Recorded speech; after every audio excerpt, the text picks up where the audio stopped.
मित्रों, मैं हूं बिस्मिल्लाह आफ्ताब आलम। आप देख रहे हैं उर्दू हिंदी नॉलेज चैनल।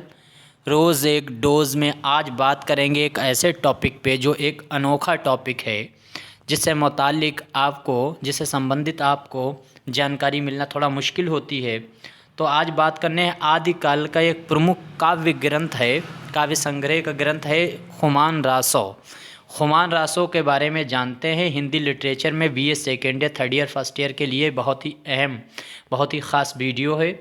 तो आइए जानते हैं इसके बारे में संक्षिप्त में। सबसे पहले तो खुमान रासो के बारे में आचार्य रामचंद्र शुक्ल ने कहा था, इसको 19वीं शताब्दी की रचना माना है। 19वीं शताब्दी की रचना आचार्य रामचंद्र शुक्ल जो हैं वो हिंदी के आलोचनात्मक साहित्यकार हैं। तो उन्होंने कहा कि 19वीं शताब्दी की रचना है। 19वीं शताब्दी के चित्तौड़ नरेश खुमाण के, यहाँ पर ध्यान रखना, खुमाण के युद्ध का चित्रण है। खुमान इसको बाद में इसका तद्भव कर दिया गया। राजस्थान के व्रत संग्राहकों ने है इसको 17वीं शताब्दी की रचना माना है, क्योंकि इसमें 17वीं शताब्दी के चित्तौड़ नरेश राजा सिंह या इसे राज सिंह कहा जाता है के राजाओं का वर्णन मिलता है, और इसी आधार पर वे इसको आदिकाल की रचना नहीं मानना चाहते। क्यों? इस संबंध में डॉक्टर नगेंद्र का विचार है। डॉक्टर नगेंद्र के बारे में देखिए। डॉक्टर नगेंद्र का ये भी साहित्यकार हैं, आलोचक भी हैं।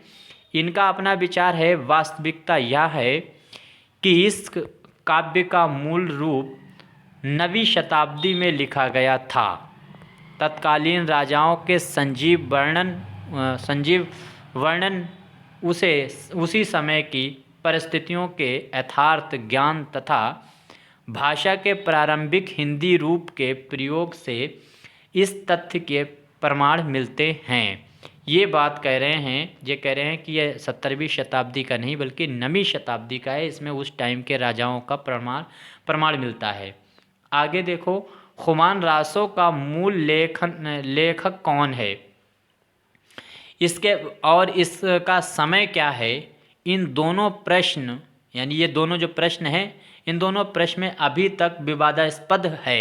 यानी ये दोनों ऐसे विवादित प्रश्न हैं कि खुमान रासो का लेखक कौन है और इसका समय काल क्या है।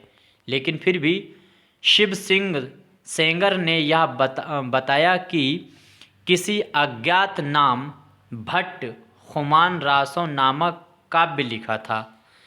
इधर इस ग्रंथ की कुछ हस्तलिखित कृतियाँ मिली हैं, जिनमें लेखक का नाम दलपति विजय अंकित है। राजस्थान इतिहास के लेखक कर्नल, यानी राजस्थान का जो इतिहास है उसको लिखा है कर्नल जेम्स टाड ने। तो उन्होंने क्या कहा है कि इस ग्रंथ की चर्चा अत्यंत विस्तार के साथ की है। कहने का मतलब, इस अगर ग्रंथ के बारे में विस्तार पूर्वक आपको जानकारी चाहिए तो कर्नल जेम्स का लिखी हुई किताब को पढ़ना होगा। विस्तार से इसकी जानकारी की है, जिसमें उन्होंने जो गुजरात राजस्थान का जो साहित्य है उस पर बात की है।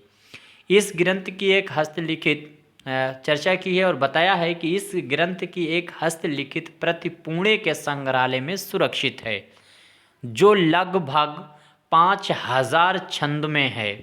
इस ग्रंथ में राजाओं के युद्ध और विवाहों का विस्तार से वर्णन हुआ है।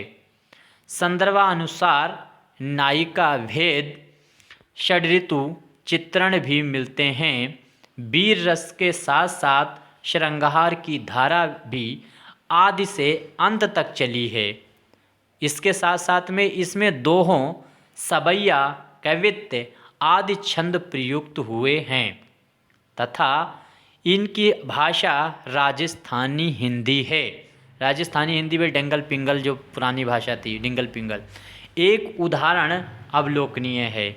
अब ये उदाहरण देख लीजिए, जिसमें भाषा वही हिंदी राजस्थान की चित्तौड़ और उसके इलाके की जो भाषा थी, उसके आसपास की भाषा है, उसका इसमें प्रयोग हुआ है। ये दोहा है उदाहरण के तौर पर, उसी से लिया गया है, खुमान रासो से। क्या है? प्यू चित्तौड़ न आबियू सावड़ सहेली तीज जो बै बाट बिरहड़ी खिड़ खिड़ अड़वे खीज। ये दोहा जो है वो इसी से लिया गया है। उम्मीद करता हूँ आज जो मैंने चर्चा की है वो आपको समझ में आया होगा, और संक्षिप्त में था। विस्तार पूर्वक जब बात करेंगे इसके बारे में तब डिटेल से बात करेंगे पॉइंट वाइज। अभी इतना समझ लेना काफ़ी है कि अगर इस पर टिप्पणी आती है खुमान रासों पे, तो आप इतनी अगर टिप्पणी लिखते हैं 50 वर्ड में आती है तो बहुत आराम से आपके 50 वर्ड से अधिक हो जाएंगे।